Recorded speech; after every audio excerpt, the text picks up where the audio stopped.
protecting homes and businesses from the whims of nature, you need more than just quality materials. You require RiverLand Roofing.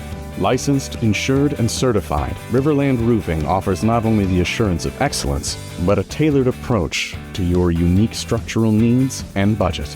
To learn more about what RiverLand Roofing can do for you and the community, call them at 662-644-4297 or visit riverlandroofing.com. You're locked into Talk of Champions, an Ole Miss podcast powered by RiverLand Roofing and featuring Ben Garrett and Billy Embody of Rebel Grove.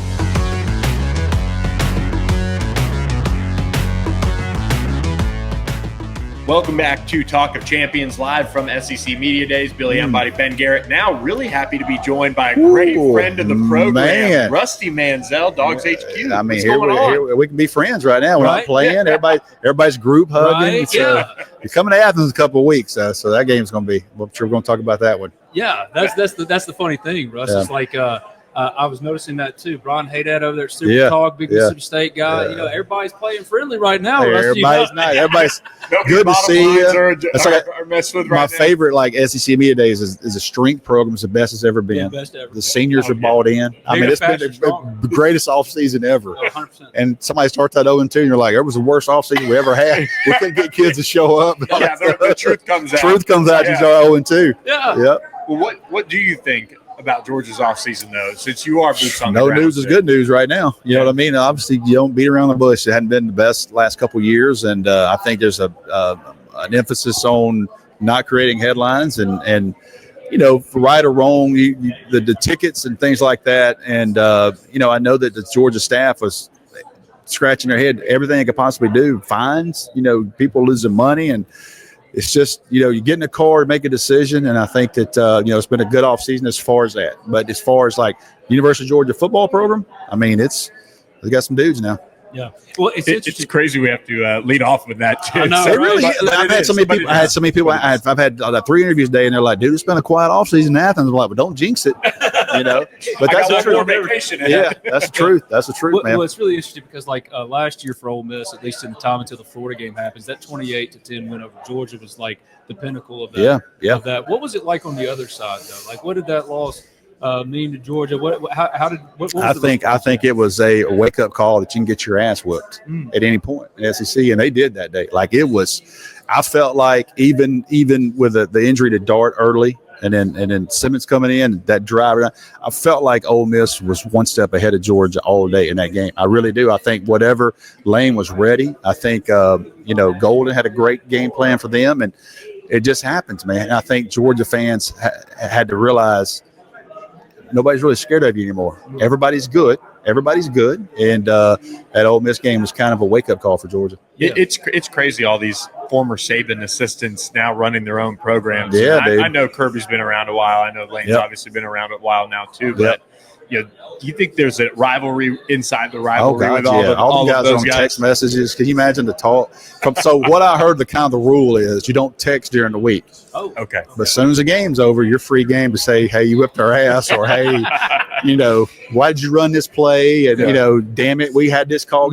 So that part, I heard is kind of the written rule is you don't text during the week. Okay. You don't say anything. As soon as the game's over, it's free games. I'd love to see some of those text messages. Like, one of us needs to get a hold of this text chain, because it's not just Kirby and Nick. I mean, you're talking about. I've heard they've had, like, so they have the SEC thread.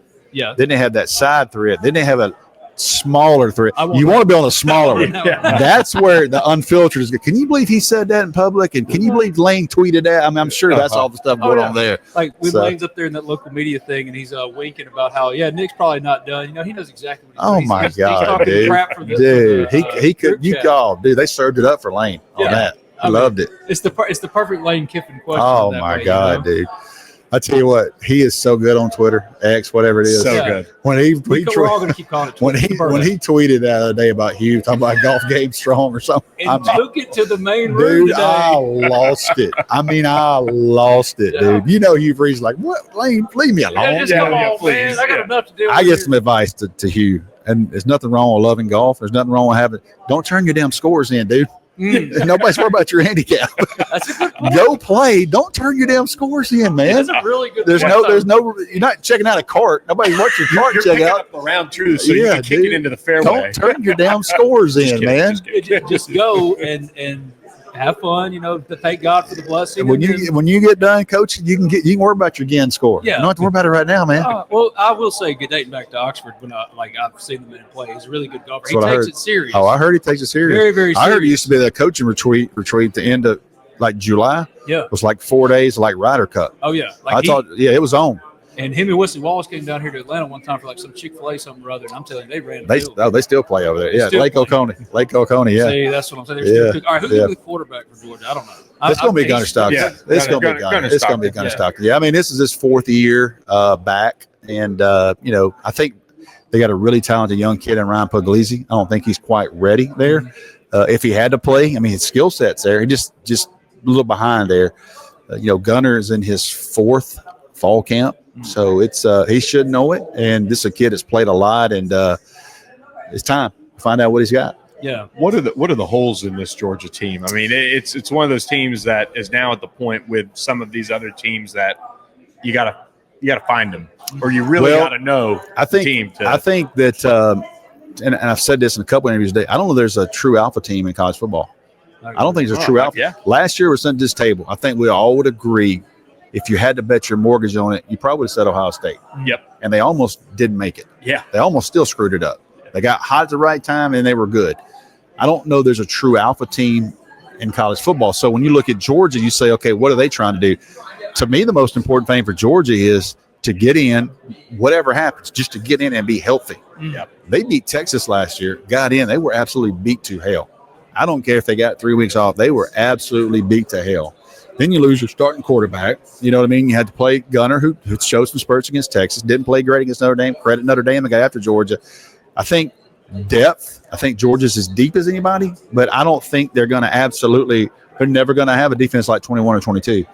The game's changed. You're not going to stack 4 NFL first. That's right. They would play you with Trayvon Walker, Devontae White, Jalen Carter, and all them dudes. Can you imagine preparing that for the week and trying to look your kids in the eye and go, hey, we got a great chance this week. And as soon as you walk out going, what in the hell are we going to do offensively? We can't even get the snap off. Well, that was the trippy thing to me. Is like Nolan Smith. Oh, by the way, throw in Nolan too. Not to mention Brock Bowers in the second year. With the Raiders. Yeah, try to guard him and Lamb McConkey for 4 quarters. I mean, it's insane. Yeah. It's insane. But for this Georgia team, what's the areas that make you most bullish about them, and what makes you maybe go, oh well, this is where they're vulnerable? Well, I think. Vulnerable. I think you got questions at quarterback. You know what I mean? I know he's talented, but he's played in spurts. He hasn't been to Knoxville. You know what I mean? He hasn't done these things. He's going to go to Auburn at night, Auburn 8 o'clock at night. So he hasn't done those things. So I think defensively, losing Malachi Starks in the back end, who's going to play safety? They went and got three kids in the portal for safety. And, I still don't know if they've got the answer. We're going to find out. But you replace a Malachi Starks. You had Malachi Starks playing beside KJ Bolden, who both were NFL first-round guys. KJ's back, but who's going to be beside him? So there's a lot in the deep end, back end. I think they lost a lot up front, defensive line. Now, they got a good unit, but I don't think they have that first-rounder game record they always have had in a Michael Williams, some of those guys. We'll see. I think they got a pretty good unit. Wide receiver, they're going to be really good there. They went spent there. You brought up something that I think a lot of people that are either casual or even hardcore college football fans are maybe going to start learning about as the next year, 2 years, 3 years. Roster stacking. Yeah, man. It's harder. Yeah, man. Because a 4-star, fringe 4-star, a good player for Georgia might be minimal rev share, might be a little bit of rev share, might be or doesn't want to split reps. Or look at Damon Wilson. Yeah, Damon Wilson, 5-star, huge recruiting battle. He's kind of splitting reps at Georgia. Just about to be his time. He didn't want to split reps anymore. He went to Missouri. Yeah, you know what I mean. And that, still probably got paid. Sure. Yeah. He didn't just roll up in Columbia for damn, it's pretty around here. Damn, it's nice. Damn, I love the winter here. It's awesome. But you do things like that, and that's another thing. Like, do I want to split reps next year, or I want to go somewhere be the guy? So a lot of schools face that, but Georgia in particular, defensively the last couple of years have faced it. A.J. Harris, who couldn't get on the field at Georgia, he's going to be a first rounder at Penn State at corner. He couldn't get on the field. He would have, but he was going to have to wait another year. And it's before the season, but you mentioned Puglisi. Yeah. You got Jared Curtis committed too. So I think with Ryan Puglisi, I think when Ryan Puglisi, I think it'll be a bit. No. I'm just saying. I'm just saying. So you come into December, he's going to have a better. Did Gunner play good enough to take himself out of this equation, or is Gunner going to stay another year now? Yeah. I know Puglisi wants to compete for the job at Georgia, and I think that he's going to have a fall camp.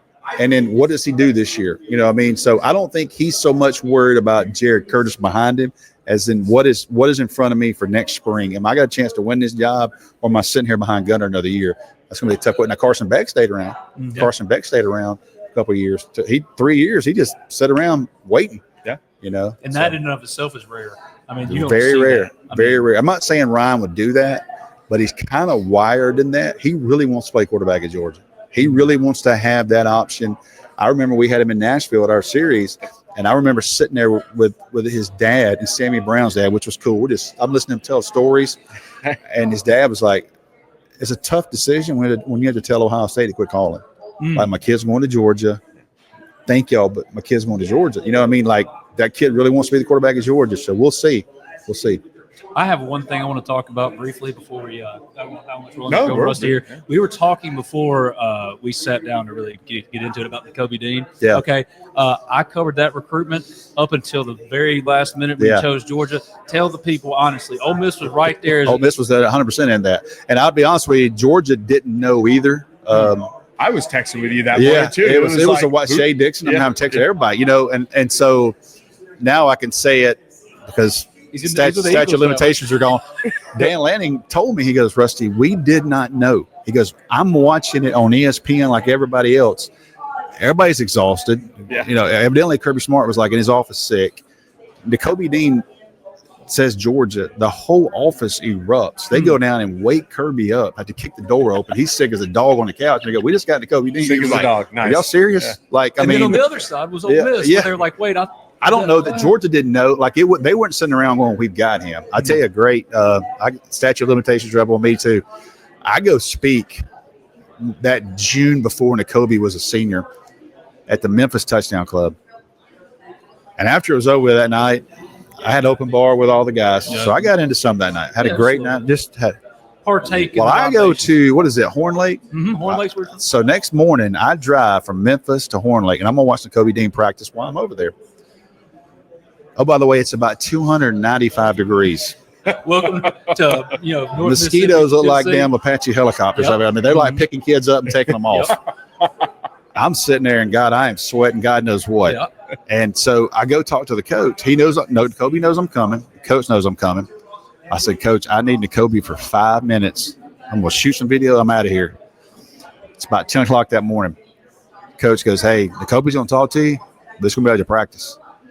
And I said, "You know what? I'm here. I'm going to make it work." 2 hours. I'm out there. I'm in the water cooler, dude. I'm pouring on my neck. I've drank a whole thing of water. Kids are like, "What's wrong with this dude?" I'm knocking them down. Practice gets over. I start seeing these young kids trickle in. Mm-hmm. And I looked there. And I looked at the coach. He said, "Hey, man, how bad you interview this guy?" I said, "Pretty damn bad. I'm 5 hours from home." He said he's going to coach his middle school team for an hour. And I had to watch Nakobe Dean coach middle school for an hour. And you know what? The more I stood there, the more I respected him. Mm-hmm. When he got done for 3 hours, he spent 20, 25 minutes for me. But I'll never forget that. Cool. I will never forget. Like that dude, good people, that dude stayed there and coached the middle school team and had those kids running, not babysitting. He was coaching. And I was like, I don't know where that guy's going, but he is wired different. And everything you learn from him afterwards. And then you see the play in the game where he's, everybody talks about the play where he gets after Channing Tindall for a busted coverage on the goal line against Bama. You see those instincts in him and why he's good and who he is. And why Ole Miss was absolutely heartbroken when they. Well, we gave y'all Kim Dichie, so we swapped the first rounder. I think Houston Dale actually did a good job of going to get Denzel Kim hurt. You know what I mean? They played a little bit to start things up, get the ball rolling. Man, I tell you, I learned a lesson. We all worked for Scout at that time. Oh God, I had a great relationship with Robert Kim Dichie. Great relationship. But when they got tight, he cut all communication off with everybody. I learned a valuable lesson then. I took now Superstar ESPN Laura Rutledge over there to interview him. He didn't shut up for an hour. So every time I went to see Robert Kimdichie, I made Laura Rutledge go with me, and Robert, and he, by God, talked every time. Well, that's the funny thing, like when he ended his Ole Miss career, the only reason I broke the story and it ran everywhere is because he went and played saxophone at a bar in Clarksdale. I'll be damned. Yeah, so I'm sitting there talking to him, hanging out, drinking, enjoying the libations, just like you did out there. Oh boy! But you got to get him in his element, man. Horn Lake, Mississippi, man. I almost checked out that day. Yeah, you almost weren't sitting I was almost sitting here, man. Hey, I was one and done. I was like a Kentucky basketball freshman. I was one and done in Horn Lake. I was out, boys. All right, last one. Just overall thoughts on Georgia heading into this season. What's success look like? What's failure look like? I think excited because I think they got a lot of really good players that just hadn't played. I mean, these guys aren't. There ain't a bunch of Rusty Mansells running around out there. I mean, you're pretty put together. I got one JUCO left. I got one series left. It's going to have to be a short one. But I think they got a lot of really good, talented players. I think the home schedule is fantastic. I mean, you sitting here, and I know people that are 50, 60-year season tickets, 30, 40-year. You got Ole Miss, you got Kentucky, you got Alabama, and Texas. Coming to freaking Athens. You know what I mean? And that's going to be all the primetime games. I think they're exciting. If they can't run the football again, they're in trouble. And I think that's what hurt them down the line. And I know that's a point of emphasis for Georgia. Got Nate Frazier, former 5-star. Got a kid, Bo Walker. I think everybody's going to find out is really good a freshman. They go get the transfer from Illinois as well. And I think this is such an emphasis on running back. We'll see, but they've got to be able to run the football. That's something that I would say kind of as I think it's a one-year thing, Billy, because Mike Bobo, regardless of what you think about Mike Bobo, he's always going to run the ball. He ran the ball at Colorado State. They couldn't stop anybody, but he's always going to run the football wherever he's been. And last year, for whatever reason, they couldn't do it at all. It was unbelievable. They could not freaking run the football. We'll see. All right. What's Ole Miss? What's Ole Miss, man? What's the vibe? What do you think? A lot of returning, a lot of guys replaced, right? I saw Circus Sports set the over-under at 8.5. I'm taking the over right now. I think I would take the over on that. Well, see, here's the thing. The quarterback's the same legit, too, love man. that Arch is getting, it's like Austin Simmons has about the exact same kind of resume. You know what? I probably shouldn't say this, but I don't know that Austin Simmons doesn't have a better season. I'm telling you, dude. I'm telling you. Watching SEC this morning, Peter Burns was saying that. I'm telling you, man. That dude came in against Georgia, and he looked like I was like, wait a minute, this supposed to be the damn backup?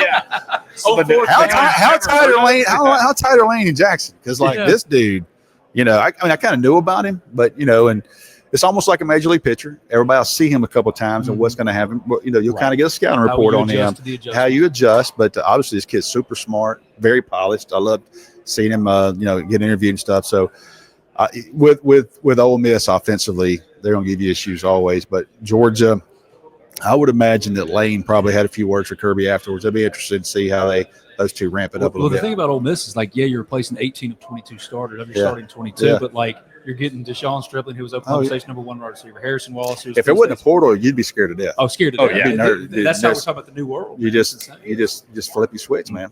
Flip your switch. Awesome. Rusty Mansell, thanks so much for joining us, brother. Appreciate you, brother. Appreciate you, man. Make sure he behaves, man. Make sure he behaves. Let me know. Let me know. I got a picture of him from 2016 spring break. Oh, I need this. If I need to tweet that ever, let me know. Just text it to me, please, and thank you. You hear me? Appreciate it.